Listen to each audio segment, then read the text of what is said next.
datang kembali di presentasi lanjutan dari video sebelumnya yang membahas mengenai chapter 12, dan kali ini kami akan membahas mengenai chapter 13 dan sama-sama membahas mengenai open ekonomi. Dan di chapter kali ini khususnya akan membahas mengenai Mundell Fleming Model dan juga exchange rate regime. Oke, kita langsung saja mulai ke Mundell Fleming Model. Jadi Mundell Fleming Model itu adalah suatu model yang menjadi penerus dari model ISLM. Apabila di model ISLM itu kita dapat melihat mengenai suatu perekonomian yang tertutup, sedangkan di model Fleming model ini kita akan melihat suatu model ekonomi yang terbuka. Jadi untuk model Fleming itu diasumsikan bahwa sebuah perekonomian yang terbuka dengan perfect capital mobility, di mana domestic interest rate-nya itu sama dengan world interest rate. Lalu yang pertama ada pasar barang atau kurva US, di mana Y sama dengan consumption yang dipengaruhi oleh disposable income. Disposable income itu berisi mengenai income dikurangi dengan tax, lalu ditambah investment yang dipengaruhi oleh world interest rate, dan juga ditambah government spending dan dikarenakan open ekonomi, sehingga ditambah net export yang dipengaruhi oleh exchange rate.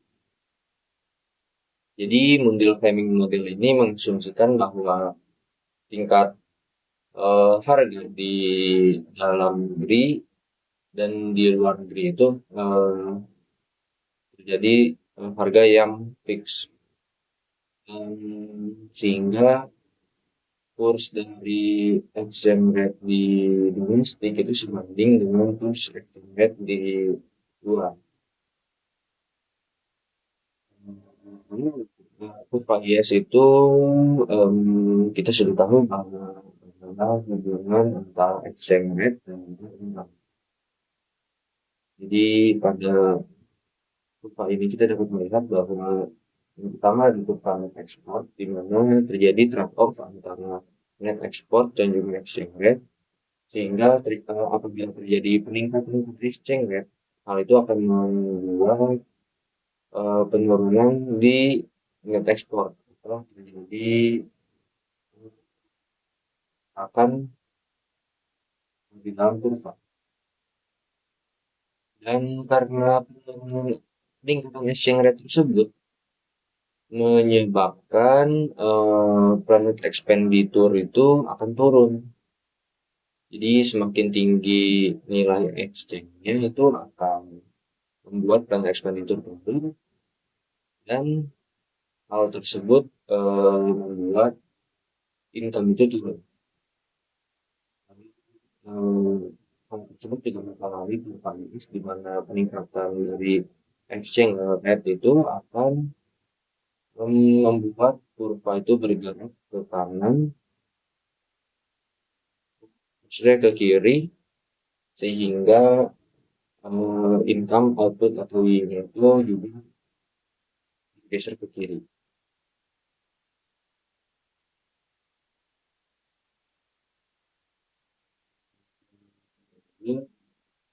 Selanjutnya kita akan melihat bahwa pasar uang atau LM curve itu memiliki rumus money supply dibagi dengan price level itu sama dengan L yang dipengaruhi oleh world interest rate dan juga output.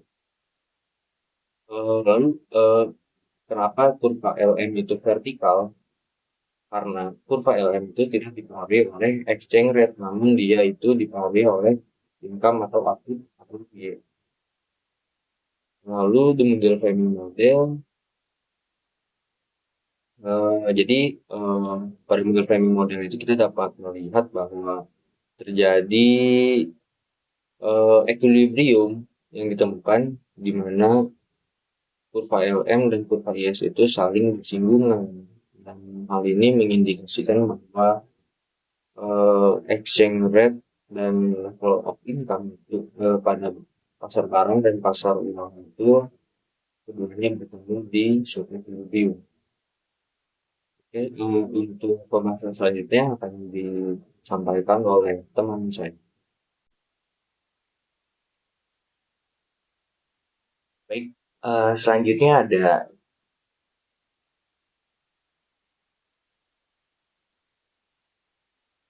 the small open economy and floating exchange rate. Sebelumnya kita harus tahu floating exchange rates adalah sistem yang memungkinkan nilai tukar berfluktuasi sebagai respon terhadap perubahan kondisi ekonomi. Bisa dilihat dari kurva. Bentar. Kebijakan fiskal ekspansif di bawah nilai tukar mengambang akan menyebabkan kurva S-star bergeser ke kanan. Menaikkan nilai tukar tetapi membiarkan tingkat pendapatan tidak berubah. Ya bisa dilihat kebijakan fiskal ekspansif itu pasti berpengaruh terhadap kurva IS dan juga ini terjadi karena dalam perekonomian tertutup atau closed economy, kebijakan ini akan meningkatkan suku bunga domestik sehingga R lebih besar dari kasta.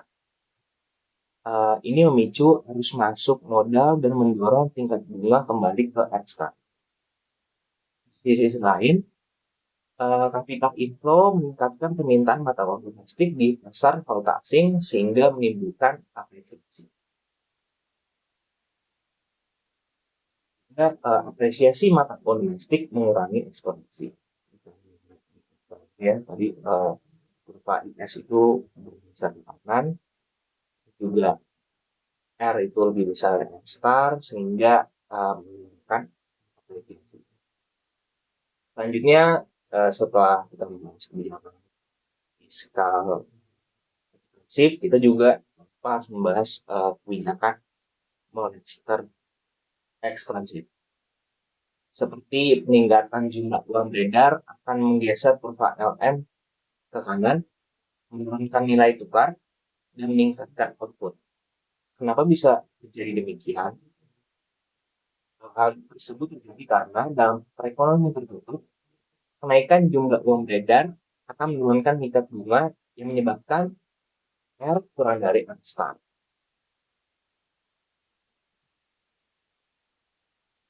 Ini memicu arus keluar modal dan mendorong tingkat bunga kembali ke nol. Di sisi lain, arus keluar modal meningkatkan permintaan mata uang asing yang dimana menyebabkan nilai tukar terdepresiasi. Dan depresiasi itu meningkatkan ekspor. Jadi kita lihat tadi kalau R kurang dari R star akan memicu nilai tukar terdepresiasi. Oke, baik, bisa lanjut. Selanjutnya ada trade policy atau kebijakan perdagangan seperti kurva impor atau tarif akan menggeser kurva IS ke kanan. Meningkatkan tingkat nilai tukar tetapi membiarkan pendapatan atau output tidak berubah. Kenapa bisa terjadi demikian? Hal tersebut terjadi karena trade restriction atau pembatasan perdagangan dimaksudkan untuk meningkatkan enrich merupakan bagian dari tingkat pendapatan atau Y di mana tidak tingkat bunga menyebabkan tingkat suku bunga naik. Jadi di mana R lebih besar dari R star yang artinya terjadi capital inflow mendorong tingkat nilai kembali ke R star. Di sisi lain, capital inflow meningkatkan permintaan mata uang asing menyebabkan nilai tukar terdepresiasi yang menurunkan NX atau net export. Oke, selanjutnya ada cara lain untuk menjelaskan fenomena ini adalah net export sama dengan Y dikurang konsumsi dikurang pendapatan dikurang pajak dikurang inflasi star dikurang G atau seperti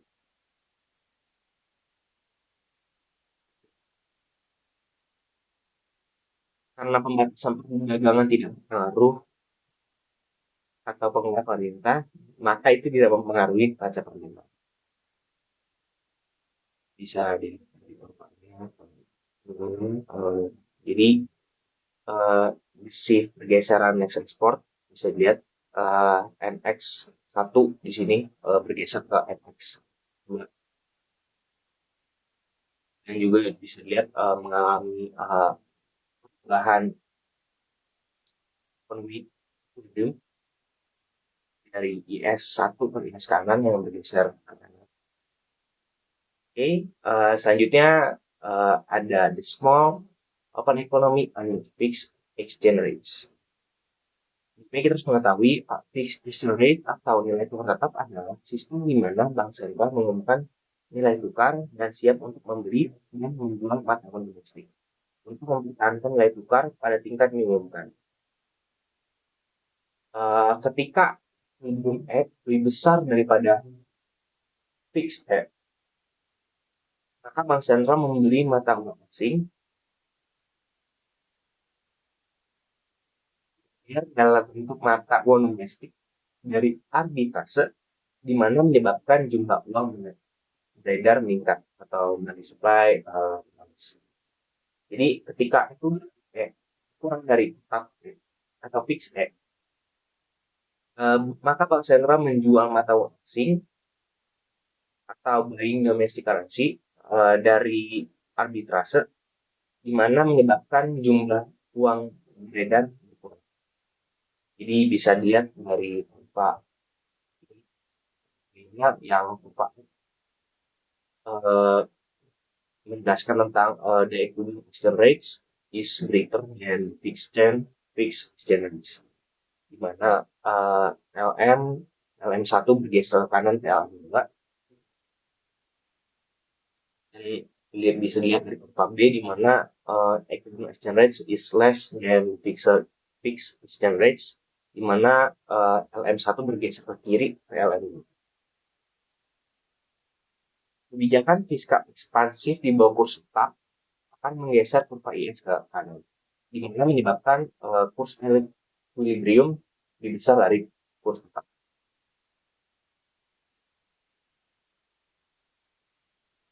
Jadi di central bank harus meningkatkan jumlah uang beredar dan harus menggeser kurva LM ke kanan dan menaikkan pendapatan.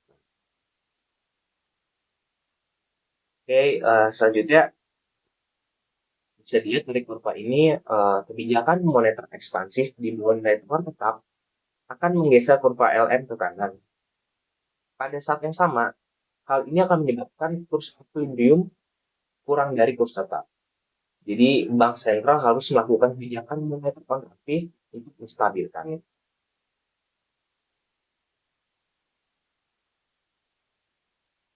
Namun bisa dilihat dari kurvanya ya, bank sentral itu dapat menentukan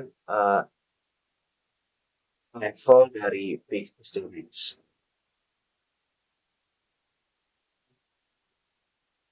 Oke, baik. Selanjutnya di sini kita bisa lihat di sini ada devaluasi di mana pengurangan nilai resmi dari mata uang, di mana itu mengakibatkan LM bergeser ke kanan. Kita ada revaluasi di mana increase the value of the currency, di mana itu mempengaruhi LM ke kiri. Oke, selanjutnya ada kebijakan perdagangan under the fixed exchange rates, di mana akan menggeser kurva IS ke kanan, di mana menyebabkan nilai tukar equilibrium lebih besar dari fixed exchange rates. Jadi bank sentral itu dari kurva ini bisa dijelaskan bahwa bank sentral itu harus mengatasinya dengan menggeser kurva LM ke kanan, sehingga tingkat pendapatannya meningkat, income-nya naik. Jadi mengapa hal tersebut bisa terjadi? Hal ini terjadi karena moneter ekspansi bisa meningkatkan pendapatan agregat. di mana disebutkan bahwa net export sama dengan saving to investment. Jadi ketika pendapatan meningkat, tabungan juga meningkat, maka dan berimplikasi pada peningkatan net export. Ya. Jadi, sekian penjelasan saya tentang small investment ini, mungkin bisa diberikan oleh rekan kalian. Halo teman-teman, di sini aku akan melanjutkan pembahasan yang sebelumnya sudah dijelaskan dari teman saya. Sekarang saya akan menjelaskan tentang dari jangka pendek ke jangka panjang atau bisa disebut short-term to the long run, yaitu demand planning model with the changing price level. Jadi, jika kita tidak mengasumsikan tingkat harga menjadi konstan lagi, maka sudah seharusnya tingkat harga itu akan turun. Nah, karena tingkat harga itu turun, maka keseimbangan uang real itu akan meningkat. Nah, jika keseimbangan uang real meningkat, maka itu akan menyebabkan kurva LM bergeser ke kanan. Nah, fenomena tadi yang sudah saya jelaskan itu bisa membuat exchange rate itu menurun, lalu akan membuat equilibrium income akan meningkat. Lalu bisa kita lihat lagi nih, kurva di agregat demand curve itu memiliki hubungan negatif antara tingkat harga atau bisa disebut income, tingkat harga itu price level, dan tingkat pendapatan atau biasa disebut income. Lalu ini kita bisa lihat grafik kurva dari AD ini menurun ya. Lalu juga di sini ada kurva demand Fleming model. Nah, ini awal-awal itu terjadi penurunan harga. Nah, dan itu akan membuat kurva LM bergeser ke kanan. Karena kurva LM ini bergeser ke kanan, maka itu akan membuat nilai dari real exchange rate itu menurun. Dan itu juga akan membuat income akan meningkat. Bisa disebut Y. Lalu kebijakan yang menaikkan pendapatan pada tingkat harga tertentu juga akan membuat kurva AD bergeser ke kanan. Begitu juga dengan sebaliknya. Lalu di long run atau dengan jangka panjang, pendapatan akan kembali pada tingkat alamiah. Misalkan kita bisa lihat di sini dari titik K. Titik K ini menunjukkan bahwa tingkat outputnya berada di bawah tingkat alamiah. Kemudian dari waktu ke waktu, permintaannya rendah, akan menyebabkan tingkat harga turun. Lalu akan membuat kurva LM itu bergeser ke kanan. Lalu juga tingkat real exchange rate akan terdepresiasi, lalu juga income akan bergeser ke kanan atau bisa disebut meningkat.